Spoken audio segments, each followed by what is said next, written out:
Now, since February, we've been covering the devastating effects of the war in Ukraine and seen many pledge to fight against Russian forces, but none quite like Nikolai Nizalov. Just 19 years old, a Cambridge student and a Ukrainian. Nikolai's pledged to serve his country, even if it means taking his exams on the front line. Well, we're joined now by Nikolai before he heads off to the Ukraine later today.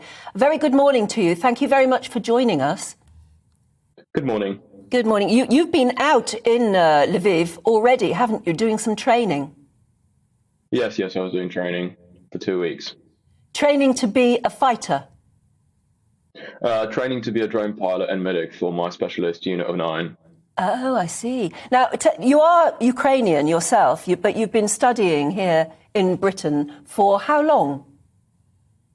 I've been here since August 2013. Right. So a long time, yet the pull for you to go back home and play your part must be extraordinarily strong. It's my friends and family out there. I have to join them. You've been speaking to them, you've been able to speak to them. What have they been telling you? Of course, it's scary when it's people you care for that are telling you that they hear explosions really close to them, that they see the military bases exploding from Russian rocket fire. But that's just the reality of war. I can't stop to focus on feelings these days. Yeah, so obviously you speaking to them about these sort of things and then telling you. At the same time, if you said to them, I'm going to come back out and I'm going to fight, I'm going to do my bit, what did they say to you? I can imagine they probably didn't want you to come. That is exactly what they said. My grandmother was very adamant she didn't want me to come. So why do it then? There's clearly you feel a need to do it, but what your family is saying to you is whatever is going on, we want you at least to stay safe, and you are, of course, going to be putting yourself in considerable danger. I consider being Ukrainian a very big part of me, and if Ukraine falls, that part of me dies, and I'm not letting that happen. My goodness, those are strong words, but that seems to be what so many Ukrainians we speak to feel that strongly about your country. Even though you're here, you're studying in Cambridge, you clearly feel that tie very, very strongly to your country. I do, yes. No, as every Ukrainian is. Mm. How prepared are you for? You talked about the reality of war a moment ago. How prepared are you for the reality of war? Because heading towards the front line is going to be like something you've never seen before. I'm sure I'll adapt quickly and do what I'm meant to do, complete my mission. I'm sure, again, I know if I were a member of your family, one of the things I would say to you is, A, please don't come, don't put yourself in danger, but also, B, what about your studies? Look how far you've got. You're studying in one of the best universities in the world. Don't put that in danger either. How can you possibly continue your studies whilst you're fighting a war? It's quite a nice change of scenery to watch a lecture here and there. And I'm sure I'll have plenty of time after the war to catch up before next year starts. Do you have any understanding of, you say you're going to be operating drones and things, but do you understand any more about where your deployment is going to be? No, the situation is so fluid that we don't know where we'll be deployed and where we'll be most useful.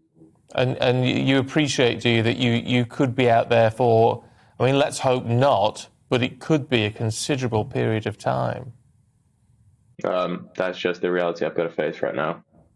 How do you read the situation at the moment, talking to friends and family and obviously watching the news and going online? How do you read things at the moment? Do you think the Ukrainians will ultimately win? Of course. There's no chance. Russian army doesn't stand a chance. They don't have the morale. Their equipment is outdated. It's not been well maintained. The Ukrainians have the technological know-how of how to conduct large-scale military operations, and I'm sure we will be able to de-siege our cities soon. There is real concern about President Putin. Already concerns about him using chemical weapons in Mariupol, concerns that as he re-establishes himself in the east, that may become a tactic to use these weapons which do cause widespread death and destruction?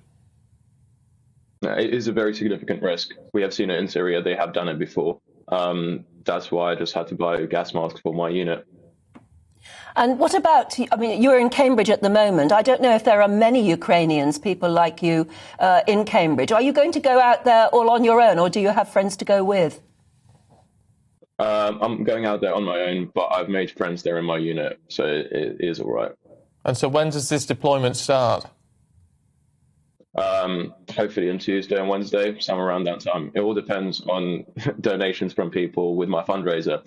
I've raised enough money to buy a 4x4 vehicle and to source a van from Germany, but we're still quite in need of a lot of money. The goal is 150,000 to fully equip our unit with the drones that we need, and we're only at about £8,000.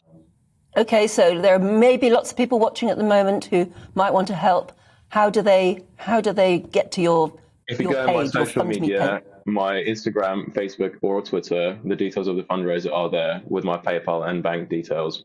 Okay, I'll bet. Okay, all right, Nikolai. Good to talk to you this morning. Stay as safe as you can. Yes, absolutely. Thank you very much. Thank you very much for speaking to us. Thank you.